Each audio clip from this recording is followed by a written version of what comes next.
कामचोर देवरानी। एक बार की बात है, सुषमा अपने पूरे परिवार के साथ खुशी खुशी मोहन नगर में रहती थी। उसकी 2 बहुएं थी, पल्लवी और शिवानी। एक दिन दोनों बहुएं रसोई में काम कर रही होती है कि तभी उनकी सास सुषमा उन्हें बुलाती है। अरे बहू, जरा इधर तो आना। शिवानी, जरा जाकर देखना सासू माँ क्या कह रही हैं। दीदी आप ही देख लो ना जाकर, आपको भी तो सुनाई दे रहा है।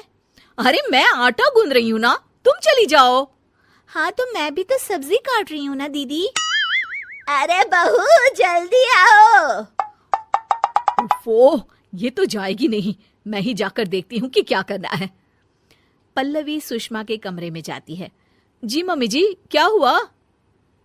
शाम को घर पर कुछ मेहमान आने वाले हैं, तो तुम अच्छा सा खाना बना लेना बहू। ठीक है मम्मी जी, आप बता दीजिए क्या क्या बनाना है और कितने लोग आ रहे हैं। सुनील की मौसी जी और उनका पूरा परिवार आ रहा है। कुल मिलाकर 3 लोग और हमें मिलाकर हुए 9 लोग। तो अभी से ही तैयारी करना शुरू कर दो। और हाँ, घर की सफाई भी कर देना, हाँ अच्छे से। जी मम्मी जी, सब काम हो जाएगा, आप चिंता मत कीजिए। पल्लवी शिवानी को घर में मेहमान आने वाले हैं इसके बारे में बताती है। क्या 9 लोगों का खाना बनाना होगा, घर की सफाई करनी है? बाप रे, सासू माँ ने तो हमें घर की नौकरानी ही समझ कर रखा है। ऐसा नहीं बोलते शिवानी, हम इस घर की बहू हैं और घर के काम करना हमारा फर्ज है। दीदी तो है ही सासू माँ की चमची, जब देखो सासू माँ सासू माँ। मैं तो इतना सारा काम नहीं करने वाली। शिवानी कपड़े लेकर गमला साफ कर रही होती है और चक्कर आने का नाटक करने लगती है। मेरा सर चकरा रहा है। तभी वहां पल्लवी और सासू माँ जाते हैं। अरे बहू, क्या हो गया तुम्हें? मम्मी जी, बहुत तेज सर में दर्द हो रहा है। तुम एक काम करो शिवानी, आराम कर लो। नहीं नहीं दीदी, घर में मेहमान आने वाले हैं, मुझे आपकी मदद करनी चाहिए। अरे कोई बात नहीं शिवानी, तुम आराम कर लो, मैं सब काम कर लूंगी। ठीक है दीदी, अगर आप इतना कह रही हैं तो आराम कर लेती हूँ।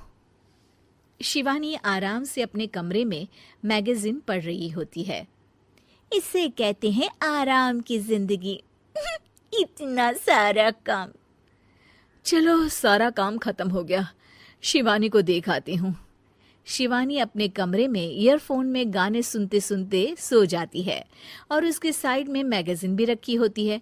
पल्लवी वहां आ जाती है और वो सब देखती है। ओहो, तो मतलब सब काम चोरी का बहाना था। अभी बताती हूँ इसको। घर का सारा काम मुझे करना पड़ा और ये महारानी यहाँ मैगजीन पढ़ रही है, गाने सुन रही है। पल्लवी रसोई से एक प्लेट और चम्मच लेकर आती है और शिवानी को थाली बजाकर उठाने लगती है। शिवानी अचानक से उठती है। उठ गई महारानी, गाने भी सुन लिए, मैगजीन भी पढ़ ली। तुम तो बहुत बड़ी झूठी निकली शिवानी। तुमने सर दर्द का बहाना बनाया ताकि काम करने से बच सको। हाँ बनाया बहाना, तो क्या करती, इतने सारे काम करती। मुझे कोई शौक नहीं है चापलूसी का। क्या चापलूसी? तुम्हें लगता है कि मैं सारे काम चापलूसी के लिए कर रही हूँ? और नहीं तो क्या। तभी वहां सासू माँ आ जाती हैं। अरे बहू, वो लोग बस आने ही वाले हैं, तुम तैयारियां कर लो। जी सासू माँ, तुझे तो मैं बाद में देखती हूँ।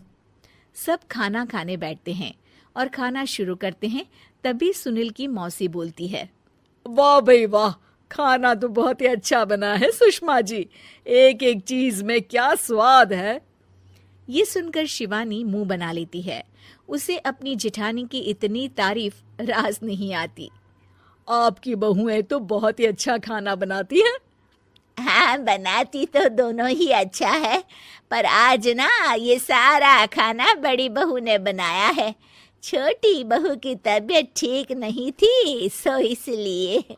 मानना पड़ेगा सुषमा जी, आपकी बड़ी बहू तो बहुत ही गुणवान है। पल्लवी की तारीफ सुनकर शिवानी को जलन होती है। पल्लवी ये सुनकर खुश हो जाती है और शिवानी की तरफ देखकर उसे चिढ़ाती है। कुछ देर बाद मेहमानों के जाने का वक्त हो जाता है। मौसी जी सबके लिए उपहार लाई होती है। वो सबको शगुन के पैसे देती हैं और अंत में पल्लवी के पास आती है। तुम्हारे लिए शगुन का लिफाफा तो है ही, पर बहू तुम्हें एक और उपहार भी मिलेगा इतना अच्छा खाना बनाने के लिए। मौसी अपने सोने के कंगन निकालकर पल्लवी को पहना देती है। ये लो, ये मेरे मनपसंद कंगन है, अब से ये तुम्हारे हुए।